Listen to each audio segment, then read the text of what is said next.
E aí, já pensou em ganhar muito dinheiro com um canal de corte igual esse daqui que você está assistindo? No primeiro link da descrição temos um aulão para você que quer começar um canal de cortes e faturar muito aqui na internet. Também teremos planilhas que irão te ajudar na hora de organizar a produção do seu canal. Tá esperando o quê?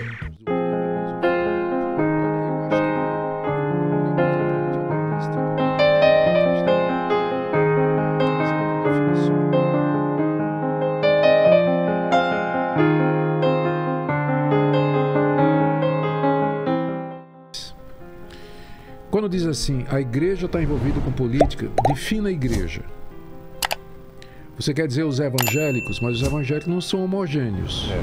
Tem uma linha dos evangélicos, especialmente os neopentecostais, eles se aliaram ao governo, o atual governo, não o eleito, mas ao governo Bolsonaro, com tudo. Com poucas restrições, né? Quase nenhuma restrição, se aliaram para valer mesmo. Uma parte dos evangélicos entendeu que Bolsonaro ele seria, no cenário atual, a opção menos ruim, e são críticos de Bolsonaro. E outra parte dos evangélicos, como ficou aí claro nas urnas, optou pelo outro candidato, né? Então, quando fala igreja, é preciso a gente primeiro esclarecer. E tem outro esclarecimento. Eu não sei quantas igrejas, se você disser que igreja é denominação, por exemplo, a Igreja Presbiteriana do Brasil é uma denominação, ela não se manifestou a favor de ninguém.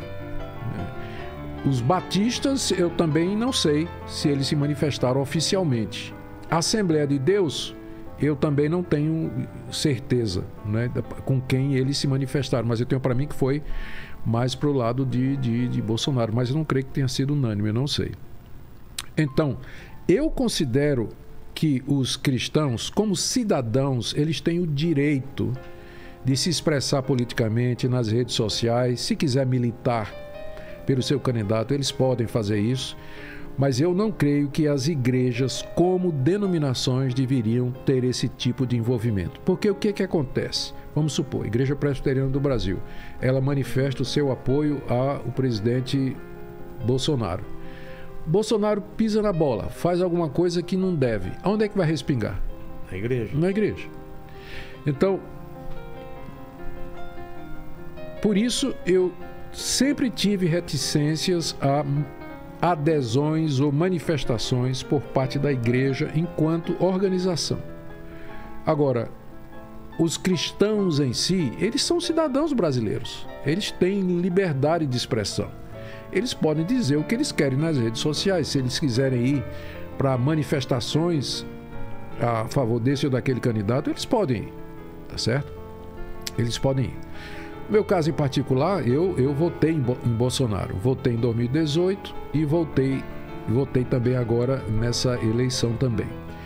Mas eu sou daquela linha que diz assim, eu votei porque eu entendo que a outra opção não seria a melhor. E aqui não tem a ver com pessoa, tem a ver com a agenda de costumes, que geralmente define para o evangélico.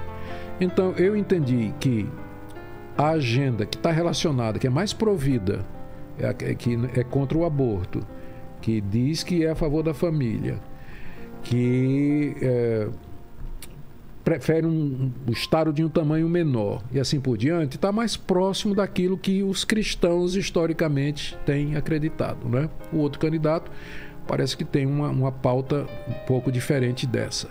Então, por conta das pautas, eu votei no Bolsonaro, mas sempre não deixo de ser crítico. Entendi. A maneira como ele conduziu algumas coisas. E, aliás, não é, que candidato, né, a gente jamais teve, né, no Brasil que poderia a gente dizer assim que era o candidato ideal, que não tinha defeitos nem nada. O que me preocupa às vezes a pessoa idolatrar um político como se fosse um Deus, alguma coisa. Eu tenho dito nas minhas redes sociais que a igreja sobreviveu ao Império Romano. Nero era o imperador. Depois dele vieram mais 10 perseguições, chamadas de pogroms, também patrocinadas por diferentes imperadores até o Edito de Milão de Constantino e depois o Edito de Elvira, que tornou respectivamente, sequencialmente, o cristianismo uma religião legal e depois a religião oficial do Império Romano.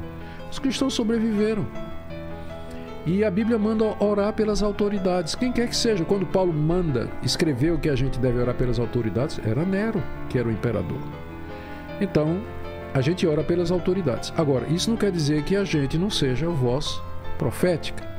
A função da igreja é dizer ao governante: olha, você está extrapolando o seu mandato. Quando eu falo igreja, isso pode ser através dos meios legais.